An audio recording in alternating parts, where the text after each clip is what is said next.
ქუხარეტაში ასე შეხვდნენ კანონიერი მეპატრონისათვის წლების მანძილზე წართმეულ ტელევიზიაში მომუშავე ადამიანები დღეს ბადრი პატარკაციშვილის ოჯახის წევრებს. თუმცა ოვაციების მიუხედავად მათ ნაწილს იმედის დატოვება მაინც მოუწევთ. პირველი მითითება გაცემულია ტელეკომპანიაში შეჩერებულია საინფორმაციო პროგრამები. სარედაქციო პოლიტიკასთან ერთად იცვლება საკადრო პოლიტიკაც. ის ვინც თვლის რომ იმედში არ უნდა დარჩეს ჯობს თავად წავიდეს, ასეთია ბადრი პატარკაციშვილის ოჯახის მოთხოვნა. პატარკაციშვილებთან ერთად იმედში დღეს ძველი ლოგოც დაბრუნდა.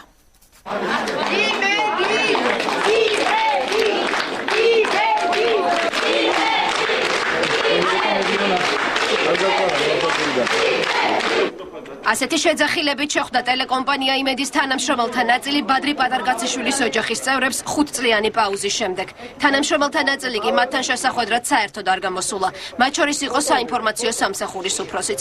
ტელევიზიაში შესვლიდან რამდენიმე წუთში პატარკაციშვილის მეუღლემ და დებმა ჟურნალისტებისთვის კომენტარი გააკეთეს. ჩვენთვის ემოციურად ძალიან რთულია დღევანდელი დღე, როგორც მიხვდებით, იმიტომ რომ გრძნობთ რომ იმხელა პასუხისმგებლობაა ჩვენს ოჯახზე ახლა და რა თქმა უნდა ბედნიერები ვართ.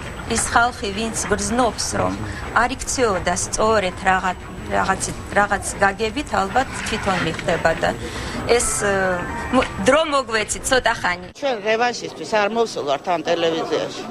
ჩვენ მოვეცით ბალანსისთვის და მოვედით ობიექტურობისთვის. თუ ვინმე გრძნობს თავის თავში იმას, რომ არ უნდა დარჩეს, იქნებ ჯობდეს, რომ სანამ ჩვენ გავუშვებთ თვითონ წავიდეს. ბიზნესმენის ოჯახს არ უსაუბრია თუ როგორ მოხდა იმედის დაბრუნება და რა შეთანხმება შედგა უკვე ყოფილ მფლობელ გიორგი არველაძესთან. ინა გუდავაძისა და მზია პატარკაციშვილის განცხადებით არხი მთლიანად შეიცვლება და 2007 წლამდე არსებულ სახეს დაიბრუნებს. ამასთან ინა გუდავაძემ განმარტა, რომ იმედს თავად დააფინანსებს. ერთ დღეში გავიგეთ დაიჯერებთ? კი, რა თქმა უნდა. და ვინ გამოვიდა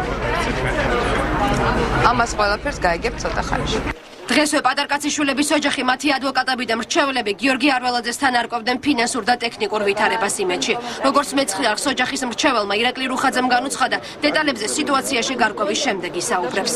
საიქნებ ადვილი ლუკმა გადასაყლაპად, როგორც ის ამდენი ემოციაა და ტექნიკურად ძნელია თვითონ ბიზნესის კუთხე და ასევე ძნელია პოლიტიკური კუთხე. ყველაფერს გავაკეთებთ ნორმალურად ეს უამრავი ეჭვი არსებობს დღეს, ალბათ რა მოხდა, როგორ მოხდა და ყველაფერს გავაკეთებთ და ეს ეჭვები გავაკაცყლობთ. ოჯახის გადაწყვეტილებით დღესვე არხზე საინფორმაციო გამოშვება ქრონიკა დროებით შეჩერდა. ტელეკომპანია იმედი საინფორმაციო მაუწყებლობას აჩერებს. გადაწყვეტილება არხის ახალმა მენეჯმენტმა მიიღო. 1 საათის წინ ბადრი პატარკაციშვილის ოჯახის წარმომადგენლები ახალი ამბების სამსახურში ხვდნენ და განმარტეს, რომ გადაბარების პროცესის დასრულებამდე საინფორმაციო პროგრამები ეთერში აღარ გავა.